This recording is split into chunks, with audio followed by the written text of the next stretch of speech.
the Board BIA quality mark, ensuring your food is produced to the highest standards of traceability and care for the environment.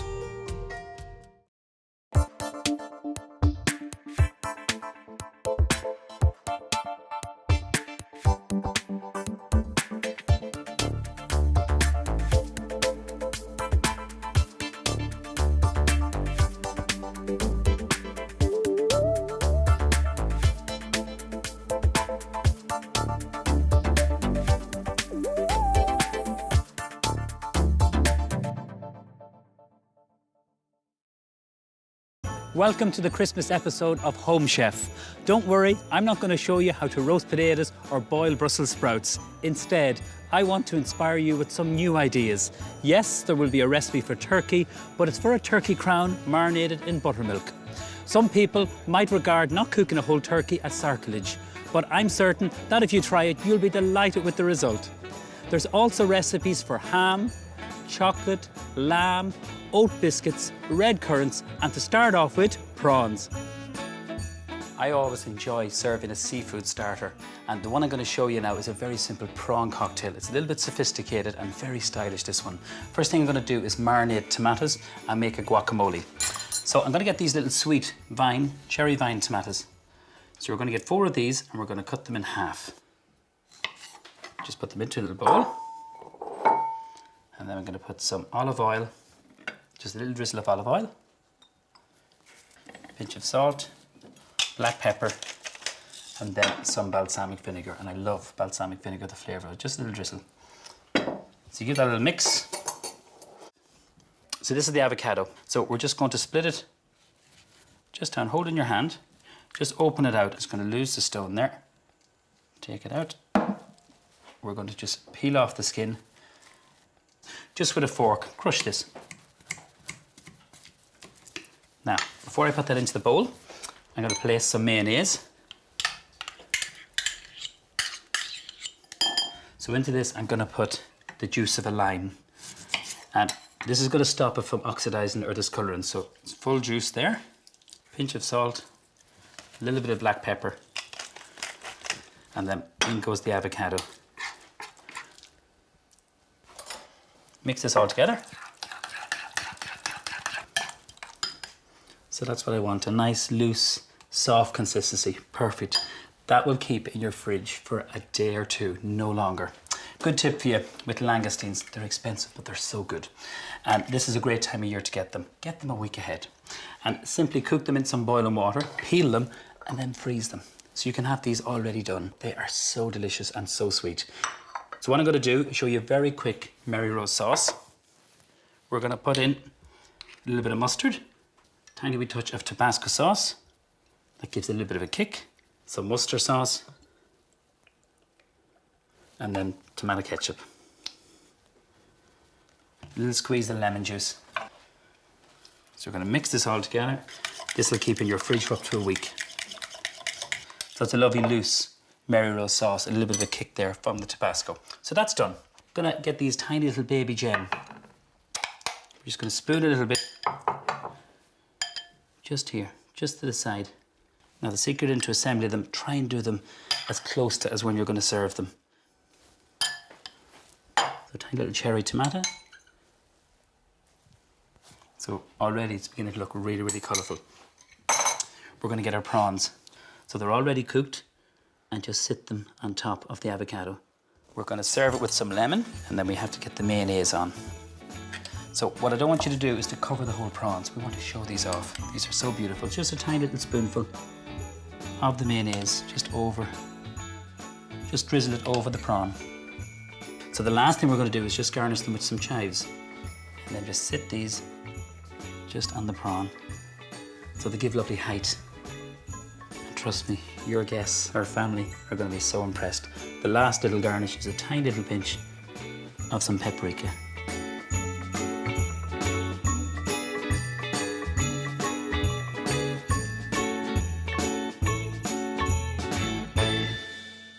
People sometimes get worried about cooking a whole turkey. So here's a suggestion if you want to have turkey but don't want to cook a whole bird. It's a method I use when I'm cooking for my family on Christmas Day. It keeps it moist, it's easy to cook, and just as importantly, it's easy to carve. I'm going to show you the most delicious marinade for turkey.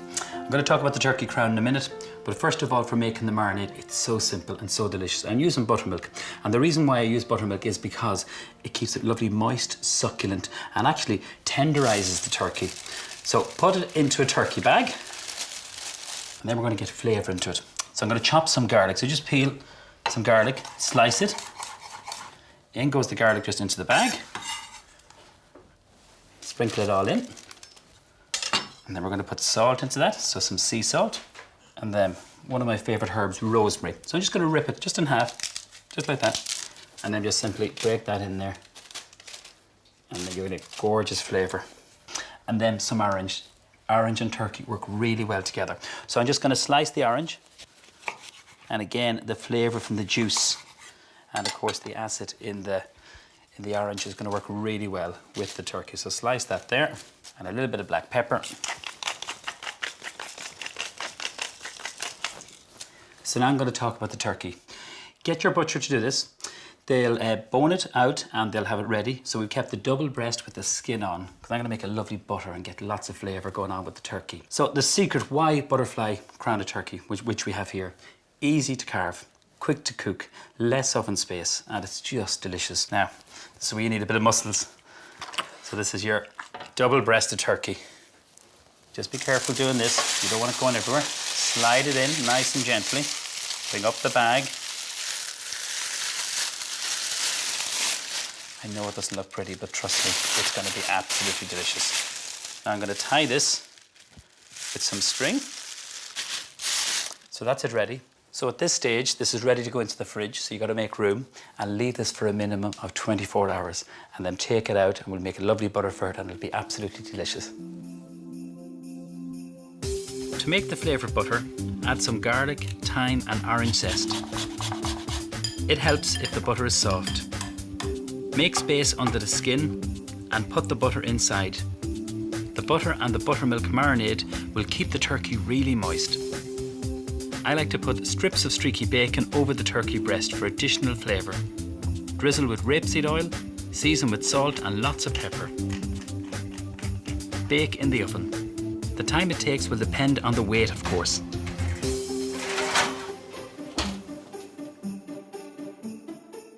So once the turkey's cooked, take it out of the oven and let it rest. That's so important. Look at it, it's beautiful, golden brown.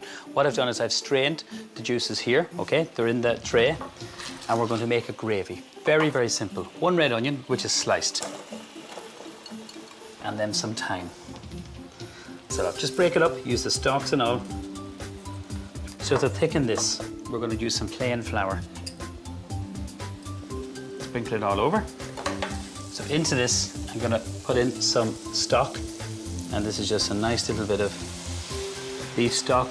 I'm going to put a pinch of salt and then some black pepper into this. And I find the best way to mix this is just with a whisk. I'm going to reduce that, let that simmer for a few minutes. So now we're on to carving the bird. So just using a good sharp knife, slice the turkey. Now first of all, look how moist that is. So 2 or 3 slices. You can always go back for more. Look at that. Then just carefully lift this just onto the plate, just to the side. So you have your stuff in there, you have your turkey, lovely and moist. We're going to strain the gravy. Just give it one final whisk. You're going to smell here, fantastic. Just knock it out.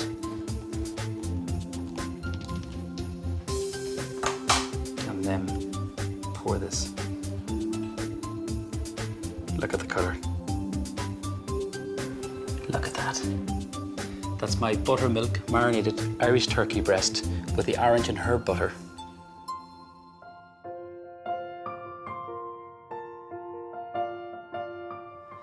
I like to have a variety of different foods over the festive season, and I always cook a leg of lamb. It's delicious, especially New Year's Day.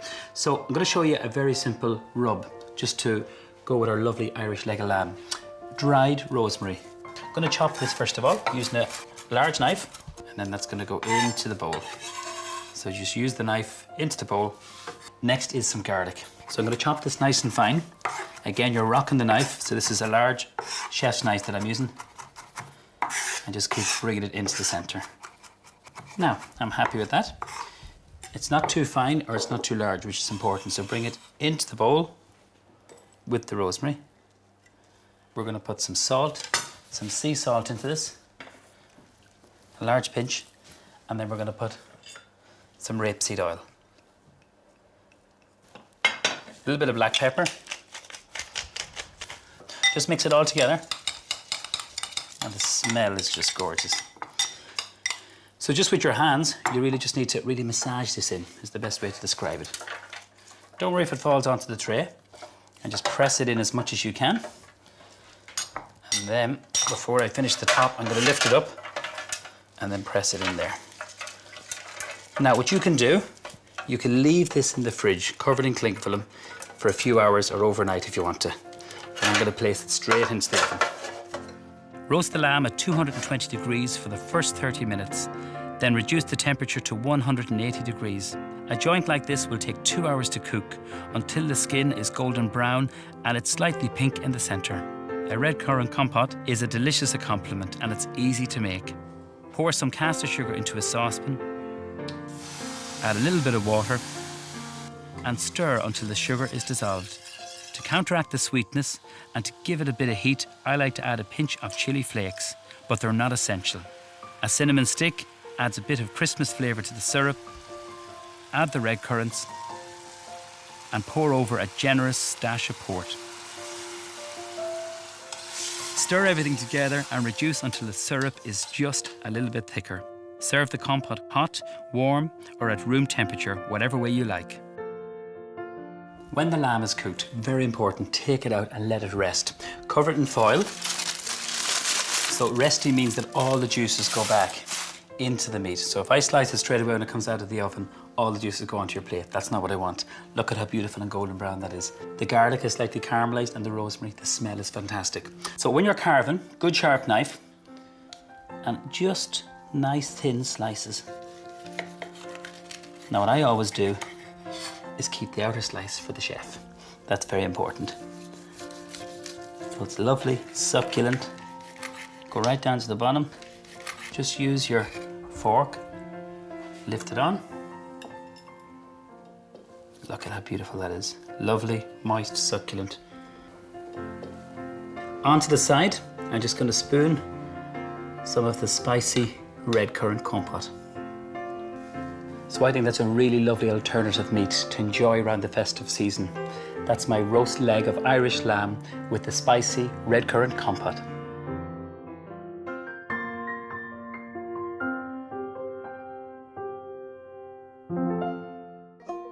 The Board Bia quality mark, ensuring your food is produced to the highest standards.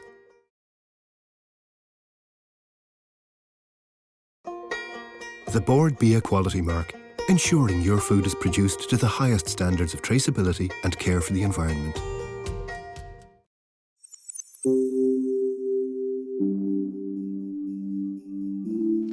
This is my cooked leg of ham which I have here. So I steam this for nearly 3 hours. It's a large piece of meat, as you can see. Steam it and then let it sit and rest, very important. But the secret into a really tasty ham is the glaze. So first of all, we're going to use some maple syrup. Put all of that in there. And then some vinegar. So now we're getting sweet and sour. That's the way I love to cook. A little bit of sweetness and also some sour. Not an expensive balsamic. Some red currant jelly. And then into that to get the lovely spices. And this is some allspice. So a teaspoonful of that. And the last ingredient is some whiskey, which works really well. So I'm just going to bring it to the boil. I'm going to whisk it, and then I'm really going to let this simmer. So I'm going to work on the ham while that's coming. That'll take about 10 minutes to come up to the boil and let it simmer and slightly thicken. So this is the ham here, completely cooled down. So I'm going to trim off the outer layer of the skin here. So just simply peel it. Now be careful you don't tear the fat at the same time. That's perfect. And pull this off here. So that's easy. With a serrated edge knife, we're going to score this. So go in one direction. I'm sitting the cooked ham on some parchment paper, and you're going to thank me for this. It's going to save in the wash up over Christmas. It's enough having to do the cooking without having to do the wash up. So we're going to stir this, and this just takes a couple of minutes.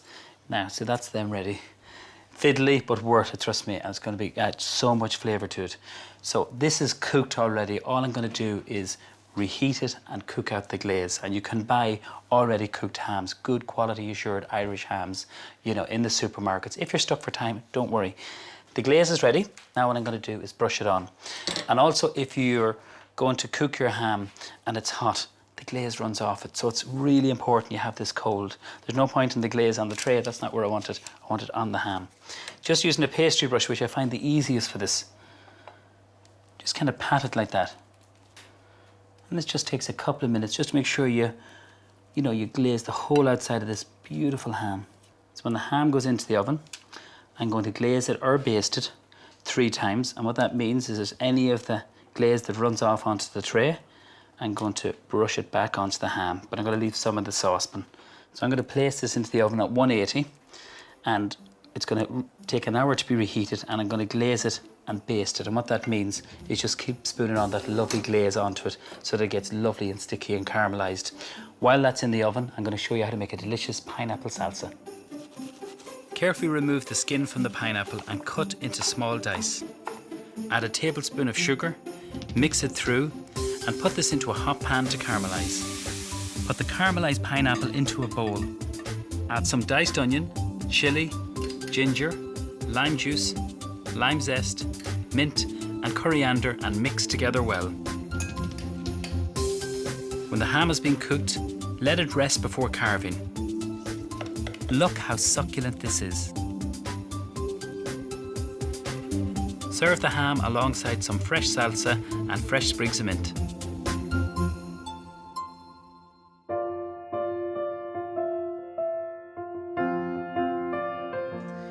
There's nothing nicer or more enjoyable than serving a really nice cheese board to your guests, especially over the festive season. My advice to you is to get 3 or 4 cheeses, and that's enough. Don't buy too many.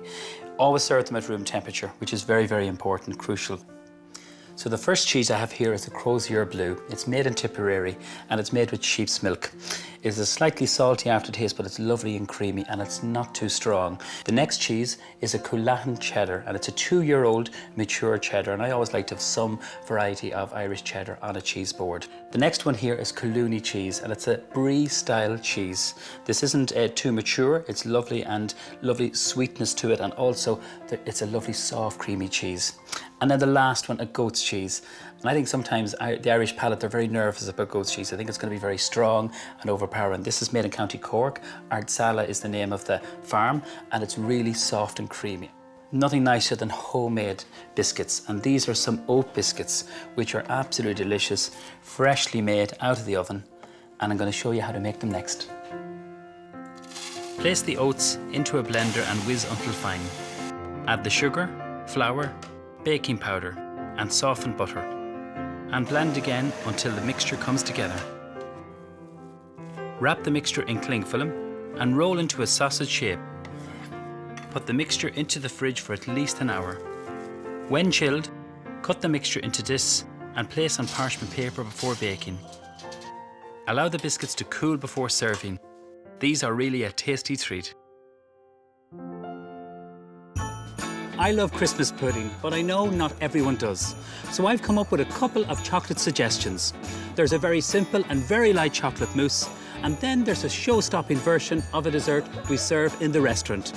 I don't suggest that you serve the complicated version at the Christmas dinner, as it takes a bit of work, but serve it at some point over the holidays, and the chocolate fans in your family will be delighted and very impressed. When you're doing melting chocolate, I always recommend that you melt it what we call a bain-marie. And I'm going to give it just a stir, have the water simmering, and those little buttons, they're going to melt really, really quickly. So that's all melting. Next thing I'm going to show you is a very simple sabayon. So I'm using 3 quality assured eggs. Going to go into the bowl, and then into that I'm going to put in a little bit of Cool Swan. It's an Irish cream liqueur, flavoured with white chocolate, cocoa and vanilla. So plenty of that in there. So I'm going to put a tablespoon of water, and that's going to help lighten it. So what we're doing here, we're cooking the eggs, which is really important, but we're lightening, and this is the base for the mousse. So using this hand mixer, let this do all the work. So after a couple of minutes, you get a lovely, light, fluffy sabayon. So scrape this in. We're going to fold in our chocolate. This is what I'm looking for here. Just a lovely, light, you can see the consistency of it. So I'm going to let that cool down for about 10 to 15 minutes, and then we're just going to fold in my cream. So just scrape this out. The cream is already whipped. So really from start to finish, you can have this mousse made in about 20-25 minutes. So just fold this in. So what I usually do in the restaurant, a few different elements. We serve one like this in a glass, and you can see it. It's something really pretty, elegant, small little martini glass. So what I'm going to do, I'm going to put a little bit of chocolate crumb, and how we do that is get chocolate brownie, dry it out in the oven, and then just simply blitz it. So a little bit of chocolate crumb on top. This is some homemade vanilla ice cream. Just of some red currants, nice and festive and nice and fresh. So you can just melt some chocolate and cut it out with a little scone cutter. And then you remove the little, just the tiny little center, but it looks great. What I'm going to do, just because it is Christmas, is a little bit of gold leaf. Just dust this.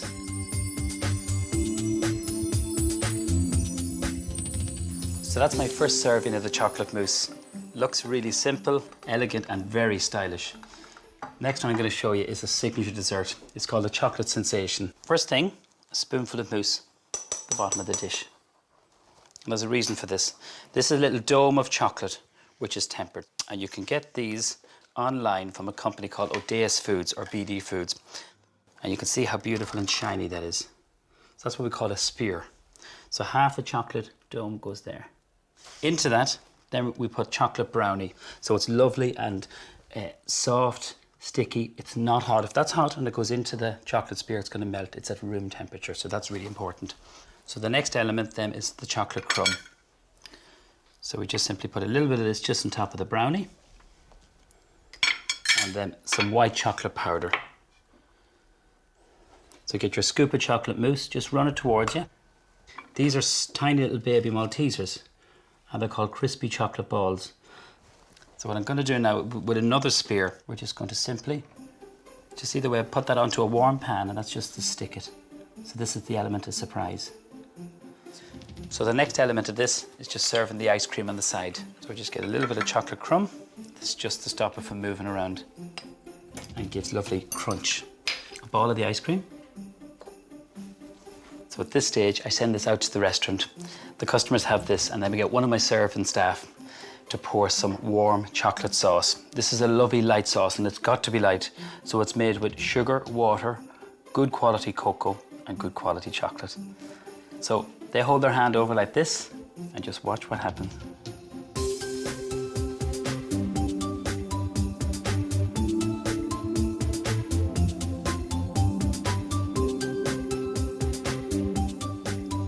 So there you have my 2 variations of chocolate mousse. One served very simply in a glass, one as a chocolate sensation. Whichever one you decide to make, I think your family will be very happy. I hope I've given you some new ideas for entertaining your family and friends over the festive season. I love cooking for my family at Christmas, and I'm expecting 33 people this year. The trick is to be prepared and make sure you enjoy yourselves as much as your guests. And if you don't do the cooking, make sure you help with the washing up. I wish you all a very Merry Christmas.